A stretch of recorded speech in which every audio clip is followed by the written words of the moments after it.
Ça veut dire quoi le tourisme positif? Ce terme tourisme positif pour éviter justement de s'enfermer dans un tourisme de niche et pour toucher de manière plus large tous les produits et services touristiques. Bonjour et bienvenue sur Expérientiel, le podcast du tourisme positif. Éveiller les consciences, stimuler l'envie d'agir pour un tourisme positif.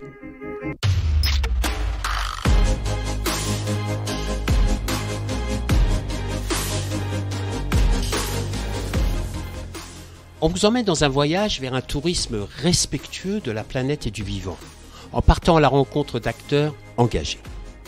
À travers leurs histoires, nous allons découvrir des femmes et des hommes visionnaires, des leviers d'engagement qui sèment maintenant les graines de réflexion et d'action pour un tourisme positif. Je suis François Huette, ambassadeur du tourisme positif avec une expérience internationale. Je suis animé par le développement d'un tourisme de sens, proposant des expériences vertueuses en lien avec son territoire. Aujourd'hui, j'accompagne les acteurs du tourisme, mais pas seulement, dans l'évolution de leur activité vers un tourisme positif. Alors, pour ne rien manquer à notre actualité, suivez-nous sur la page expérientielle de Facebook, Instagram et LinkedIn. Rassembler est un des enjeux aujourd'hui pour réussir. Nous avons tous les savoir-faire, les talents, les compétences pour co-construire ensemble un tourisme positif. Rassembler veut dire aussi jouer collectif, ce qui n'est pas toujours évident. Le numérique, dans le même temps, selon certaines études, serait à l'horizon de 2040 à l'origine de plus de 7% de l'empreinte carbone. Alors, Alexandre Allary s'est posé la question, comment rassembler un collectif pour co-créer un digital beaucoup plus responsable et durable et accompagner les acteurs du tourisme positif dans cette transition. Je suis dans l'humain, je suis dans l'intelligence collective et je suis aussi dans l'action, donc c'est ce qui m'anime au jour d'aujourd'hui. Alors sans attendre, je vous invite à vous asseoir dans un endroit confortable, en lien, en connexion avec la nature, et puis ensemble, partons à la découverte de l'aventure d'Alexandre Allary. Bonne écoute. Bonjour Alexandre, merci d'avoir accepté l'invitation au podcast expérientiel. Comment vas-tu? Bonjour François, écoute, ça va très bien, il fait beau, donc chez moi en tous les cas, donc ça va. C'est où chez toi alors?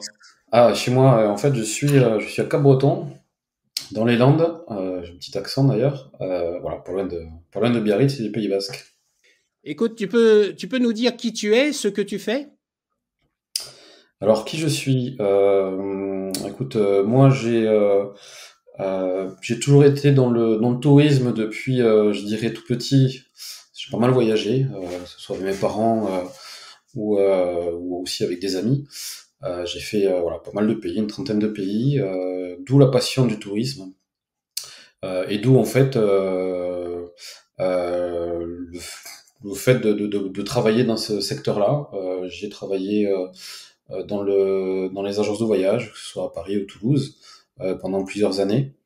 J'aimais bien le contact client, j'aimais bien faire rêver les gens, les faire partir. C'était tout était mis pour que ça se passe super bien. Et ensuite, au jour d'aujourd'hui, j'ai bifurqué un petit peu. Mais toujours resté dans le tourisme. J'ai bifurqué un petit peu, alors avec toujours la vision du tourisme durable qui est depuis très longtemps dans ma vie. Je suis dans une région forcément qui est aussi très intéressante par rapport au durable, au responsable, beaucoup de choses. Moi aussi, j'aime bien tout ce qui est nature et tout ce qui est toutes les visites que l'on peut faire à côté de chez soi aussi. Et en fait, j'ai souhaité pouvoir développer quelque chose d'intéressant, qu'on en parlera peut-être après. En tous les cas, moi je suis dans l'humain, je suis dans on va dire dans dans l'intelligence collective. Je sais que tu aimes bien ça, François, et je suis forcément aussi d'accord avec toi. Voilà, et je suis aussi dans l'action, donc c'est ce qui m'anime au jour d'aujourd'hui, avec tout ce qui se passe surtout depuis un certain temps entre le Covid, les confinements successifs. Voilà, ça a permis aussi de faire réfléchir beaucoup de personnes, mais en tous les cas, moi, ça m'a permis de pouvoir passer à l'action sur différentes choses. Ça veut dire quoi pour toi le tourisme durable? Alors, le tourisme durable, en fait, alors déjà le mot durable, bon, on va dire que c'est quelque chose qui est employé un petit peu partout, qui veut dire beaucoup de choses et pas beaucoup en même temps pour beaucoup de personnes. Alors, pour des personnes qui connaissent bien ce tourisme-là, le savent, mais en tous les cas, c'est un tourisme qui est conscient de tout ce qui est environnemental, tout ce qui est sociétal et tout ce qui est aussi au niveau économie.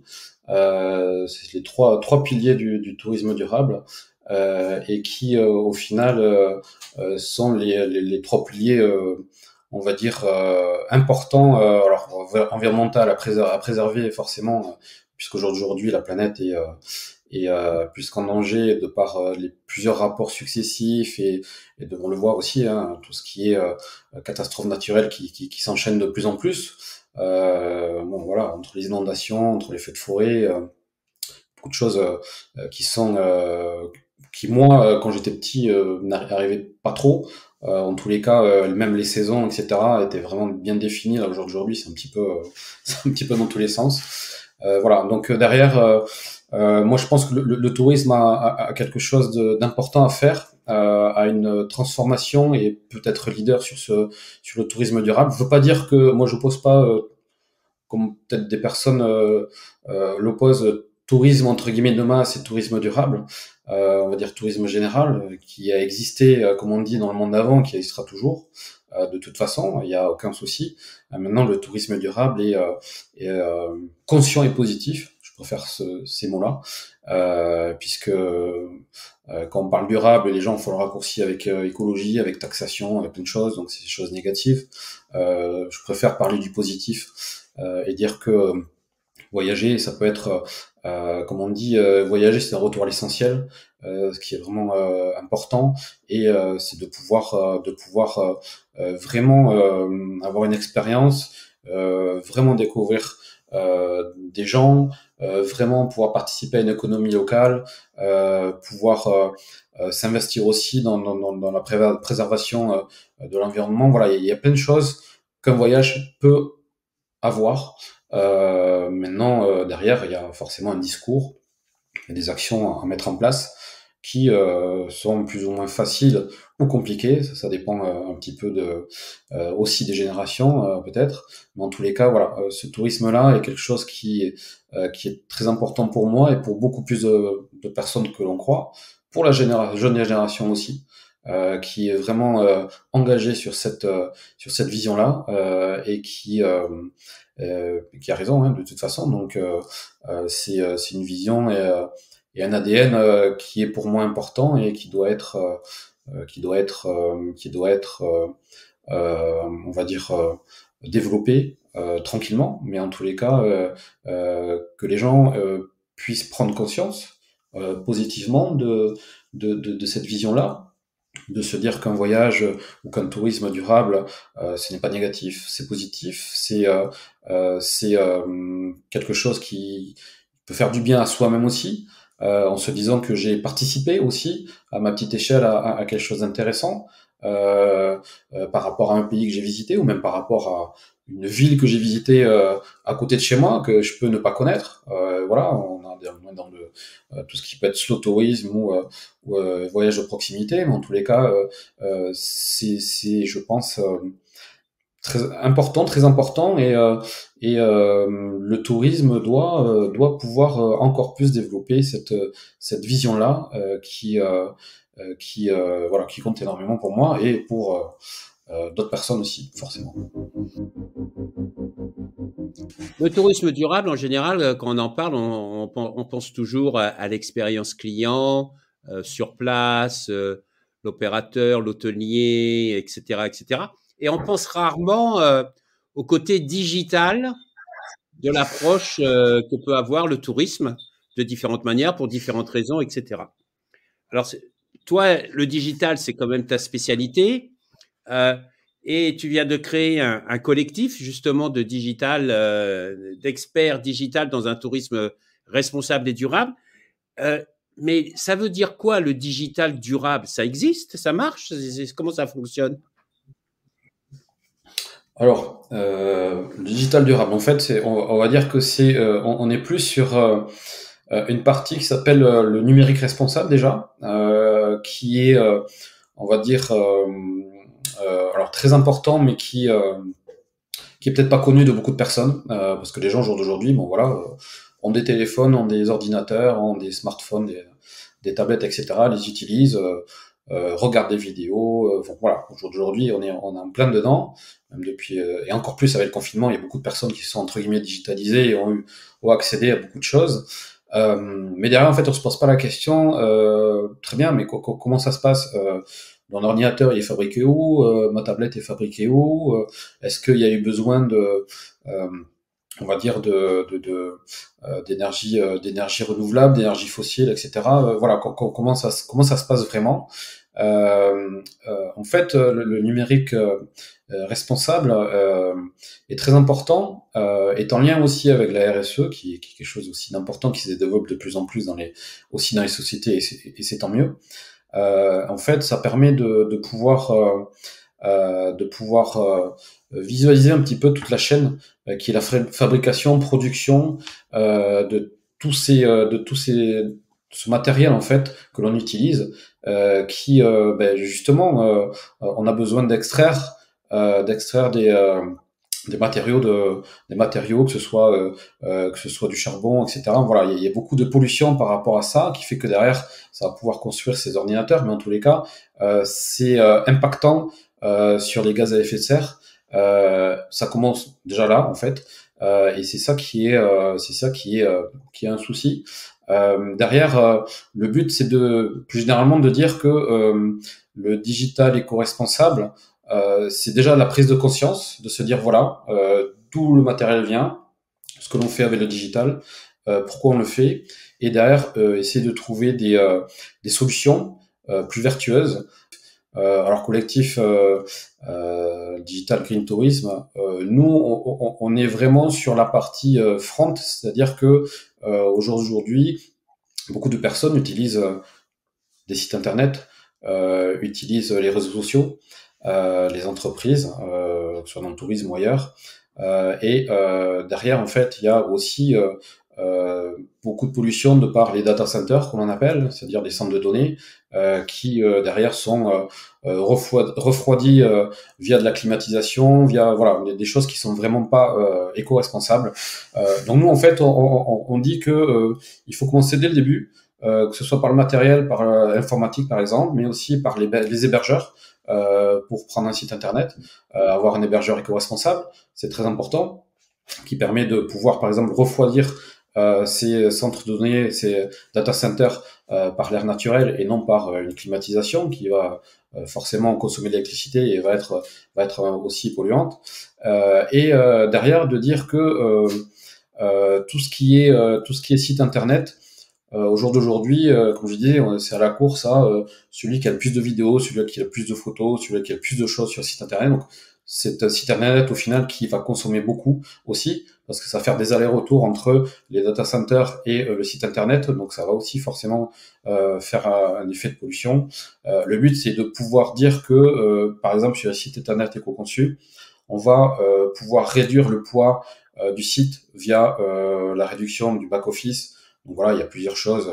Il y a beaucoup on va dire, de plugins qui sont ajoutés pour. C'est comme je compare ça un petit peu à un magasin de Noël où, par exemple, si les gens connaissent WordPress, en WordPress, ils vont pouvoir ajouter plein de choses, plein de petits trucs qui font que derrière, derrière, ça va être plein de plugins de petites innovations, mais au final, ça va alourdir le site. Et au final, il y a 70% de ces plugins qui ne sont pas utilisés et en fait, qui vont alourdir le site et qui vont donc faire que derrière, il y aura une pollution excessive. Donc, le but, c'est de pouvoir alléger ce site-là, pouvoir alléger le poids des photos aussi, voilà, pouvoir alléger plein de choses.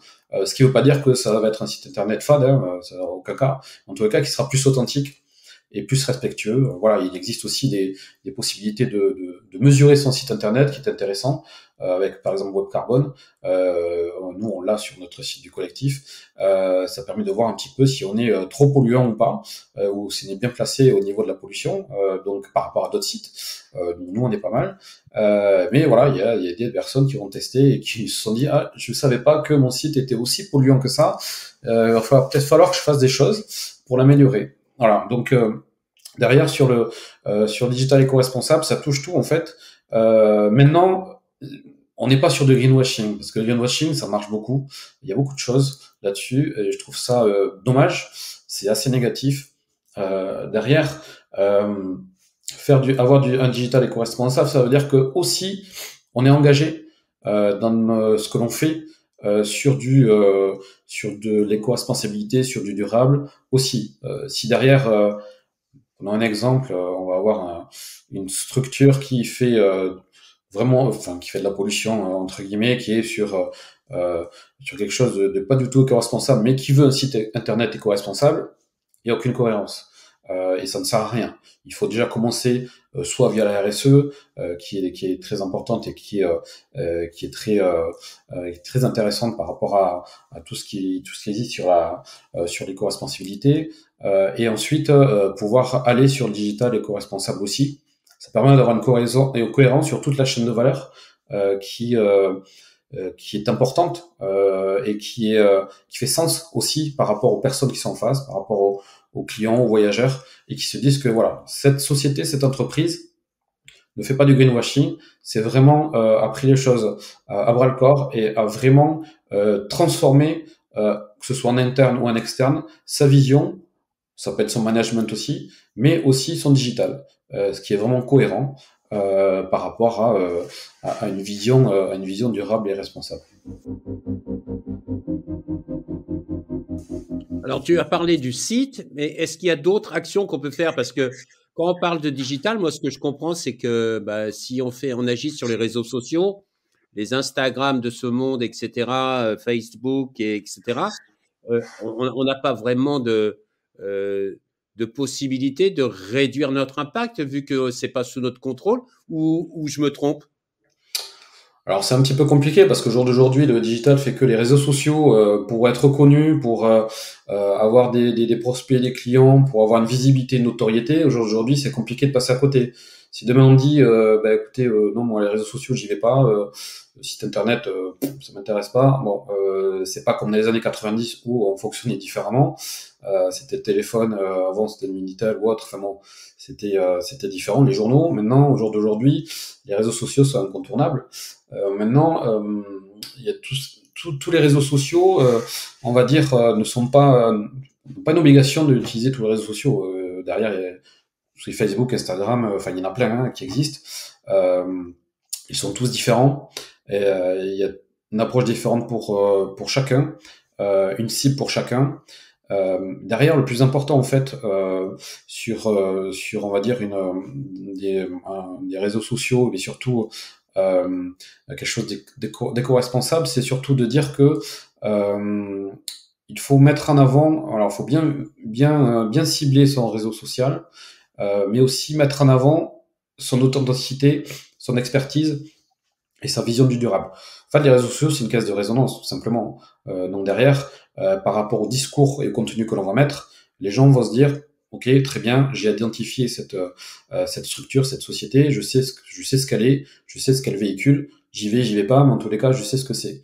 Derrière, la cohérence, toujours pareil sur la chaîne de valeur, entre, par exemple, le site internet éco-conçu, l'expertise de la structure et les réseaux sociaux, c'est un cercle vertueux qui fait que derrière, cette caisse de résonance va permettre de mettre en avant, par exemple, des éco-gestes, que la structure fait sur une structure du tourisme par exemple, des éco-gestes on va dire des visions, des photos explicites aussi sur le durable et responsable, du contenu engageant, mais qui permet aussi d'alerter, mais aussi de conseiller sur ce tourisme-là durable et responsable. Voilà, donc utiliser les réseaux sociaux pour mettre en avant ce tourisme-là, par exemple, c'est important. Ça sert à rien d'avoir 60 posts par semaine non plus, parce que chaque post aussi, à un moment donné, peut polluer. Donc, il vaut mieux être authentique. Ce qui aujourd'hui, c'est ce que cherchent en fait que ce soit les voyageurs ou on va dire les prospects, être authentique. Il vaut mieux faire un exemple, faire trois posts par semaine, mais authentiques et impactants, que 50 posts qui au final ne vont servir à pas à grand chose, sauf à brouiller la vision, et derrière ça sera gagnant pour personne. Voilà, donc les réseaux sociaux, c'est incontournable au jour d'aujourd'hui, mais il faut savoir les utiliser, il faut savoir bien doser. Voilà, c'est un dosage en fait, tout simplement. Derrière, il y a des choses où on ne peut pas passer outre, mais il y a certaines choses qu'on peut améliorer, que ce soit au niveau photo, vidéo, des liens aussi. Voilà, donc ce qui est vraiment intéressant, c'est le dosage et y aller pas à pas. Mais en tous les cas, voilà, mettre en avant l'authenticité et la vision vraiment de la structure est vraiment ce qui est le plus intéressant. Tu viens de créer un collectif qui s'appelle Digital Green Tourism. Pourquoi avoir créé ce collectif? Alors, pourquoi avoir créé ce collectif? En fait, moi, je me suis posé la question depuis déjà un très long moment. En fait, sur deux choses. Premièrement, il est toujours plus intéressant de travailler ensemble que tout seul. Ça permet d'avoir, pareil, on va dire une synergie, une intelligence collective qui a du sens en travaillant ensemble. D'où l'idée du collectif, puisque dans le collectif, en fait, ça ressemble aujourd'hui, on est une vingtaine. On est tous freelance.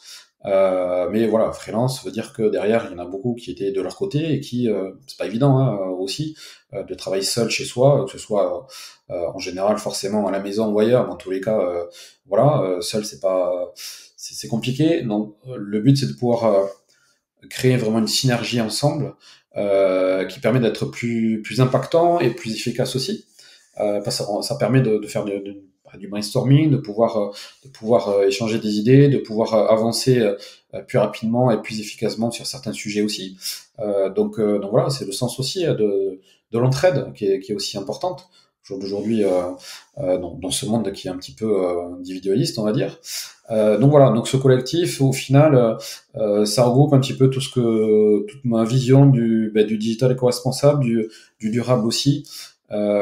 Qui permet de pouvoir avoir un impact positif. Il y a une partie formation, il y a une partie donc digital éco-responsable. La formation est aussi importante puisque au jour d'aujourd'hui, les formations que nous on propose sont un petit peu différentes.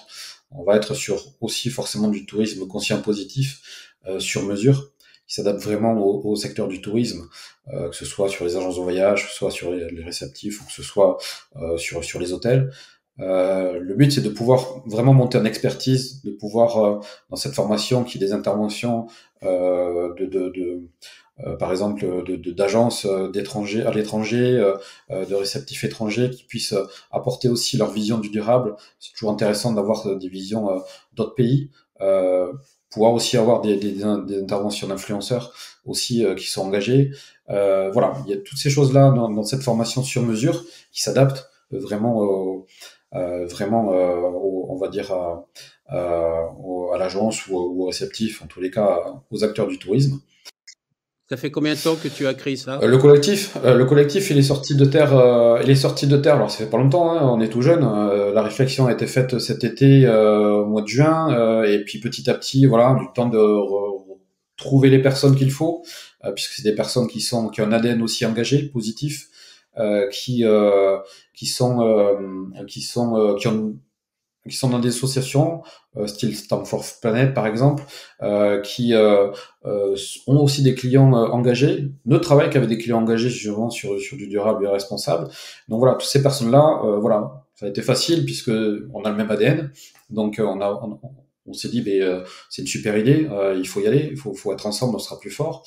Et ensuite, voilà, on est vraiment sorti de terre avec le site internet début septembre ou fin septembre, j'ai plus la date exacte. Voilà, donc on est vraiment très jeune, mais c'est vrai que j'ai été surpris de l'engouement des personnes qui souhaitaient venir dans ce collectif, qui s'y retrouvent, qui se disent c'est génial, sincèrement, j'aurais bien aimé trouver ça avant, donc voilà, comment ça se passe, est-ce que je peux rentrer, etc., etc. Donc c'est vraiment quelque chose de positif. Je pensais pas qu'il y ait autant de monde qui soit motivé, on va dire, directement de suite. J'ai pas eu besoin de parler pendant 2 heures. Voilà, on s'est vraiment retrouvé très rapidement là-dessus. Et toute génération, vraiment, des jeunes, entre guillemets des moins jeunes, mais plus d'expertise, mon expertise, mais en tous les cas, comme je dis, c'est pas parce qu'on est jeune qu'on n'a pas des idées et de l'expérience, ça veut rien dire, ça dépend du chemin de vie qu'on a, mais en tous les cas, voilà, c'était vraiment positif. Et voilà, donc ce collectif s'est créé naturellement, tout simplement. Et la structuration s'est faite aussi naturellement avec on va dire des échanges d'idées, des visios, puisqu'on est un petit peu partout en France, on n'est pas tous au même endroit forcément. Il y en a dans le sud-est, il y en a à Paris, il y en a à Grenoble, il y en a au sud-ouest, voilà. Il y en a même en Nouvelle-Calédonie, donc on va loin. Voilà, exactement. Mais en tous les cas, voilà, tout le monde joue vraiment le jeu et actif dans le collectif aussi, ce qui est vraiment le plus important. Voilà, vraiment réfléchir sur l'évolution de ce collectif, sur les propositions. Je parlais de formation, mais en tous les cas, on réfléchit vraiment sur cette évolution ensemble, ce qui est le plus important. On n'est pas un collectif individuel, on est un collectif, on est une équipe, tout simplement. On a eu plusieurs fois des conversations. Tu me disais qu'à l'origine de ce projet, c'était l'envie d'aller dans l'action. Est-ce qu'aujourd'hui, tu as l'impression justement d'être dans l'action et de contribuer à cette transformation du tourisme? Écoute, dans l'action, oui, parce que je suis sur le terrain, tout simplement. J'ai beaucoup de visio, beaucoup de contacts, téléphoniques ou autres, de personnes qui sont intéressées, de personnes qui se posent des questions aussi et qui se demandent, bon, le collectif, c'est quoi exactement? Bon, voilà, donc je suis vraiment dans cette phase-là. Il peut y avoir des personnes qui sont un petit peu, enfin, on va dire que le tourisme durable ou le digital éco-responsable, c'est pas de priorité, on va dire. Ce que je peux comprendre, c'est pas un souci. Mais sur cette partie-là, par exemple, ce qui est intéressant, c'est que au niveau de l'action, nous, on est on va dire alors je parlais des formations, c'est de l'action aussi forcément, parce que derrière tout commence par la formation aussi, de pouvoir monter en expertise et de pouvoir dire aux gens voilà comment ça se passe et voilà la vision et voilà ce qui serait intéressant de faire. Forcément c'est de l'action. Derrière pouvoir créer des connexions entre tous les acteurs du tourisme, qui aujourd'hui est un secteur qui est quand même assez fragmenté, chacun un petit peu dans son coin, même si au niveau des régions, il y a des choses qui se font qui sont super intéressantes au niveau des territoires, par exemple. Ils essaient tous d'avancer, mais derrière sur la partie agence de voyage, c'est un petit peu plus compliqué.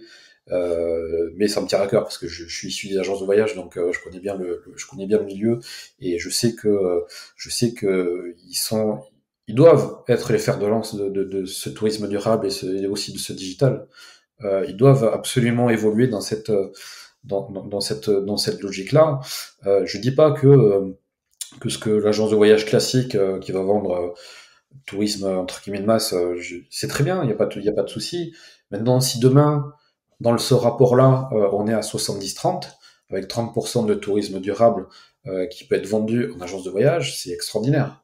Je ne demande pas à une agence de voyage, par exemple, de dire non, tout ce que vous faites, c'est pourri, on enlève ça, et vous faites que du tourisme durable, ou vous mettez, etc. Non, c'est pas du tout ça. Le but, c'est de la jeune génération. Au jour d'aujourd'hui, ce qui est très important à savoir, c'est que la jeune génération, et surtout les personnes qui sont parties du tourisme, que ce soit des agences de voyage ou même des TO, etc., ils sont partis pour différentes raisons. Alors peut-être il y a des problèmes de salaire, c'est très bien. Moi je dis ça parce que j'étais en agence de voyage, donc je sais très bien comment ça marche, mais ils sont partis aussi parce que il y a un manque de sens. Un manque de sens et d'implication qui n'est plus. Derrière, il y a des visions certainement certaines qui sont un petit peu anciennes entre guillemets. On va dire que au jour d'aujourd'hui, les jeunes, eux, pour revenir dans ces agences de voyage, par exemple, en face, il faut quelque chose d'intéressant. Ces jeunes-là sont engagés sur le durable responsable. On voit avec la COP26, etc., la jeune génération sur le climat, ils sont tous intégrés ça. Tous. Voilà. Par rapport à d'autres générations. Derrière, ils vont vouloir, s'ils veulent travailler par exemple dans l'agence de voyage, en face ils vont dire bah, écoutez, très bien, en RSE vous en êtes où? Vous avez une démarche RSE ou pas du tout? Non. Ah. Ok. Votre site est éco-responsable au niveau digital, etc. Votre site, j'ai vu votre site, il est très bien, mais il n'est pas éco-conçu. Donc, mais après vous faites des propositions de tourisme durable, mais je sais pas, moi je regarde ailleurs, je trouve des choses qui sont beaucoup plus pertinentes et authentiques. Bon, derrière, ils vont pas aller dans cette société-là parce qu'ils vont pas s'y retrouver. Il faut avoir des leviers, on va dire des leviers qui puissent intéresser les jeunes, et ces leviers-là, ça va être la RSE. Bah écoute, merci beaucoup pour ce partage. On arrive à la fin de notre entretien. Je te souhaite une très belle continuation avec Digital Green Tourism, ok, plein de bonnes choses. Et puis dès que tu as des nouvelles à nous apporter sur comment faire évoluer notre numérique de manière beaucoup plus responsable, n'hésite pas et on se refait un petit podcast là-dessus. Merci beaucoup, Alexandre. Merci à toi, François.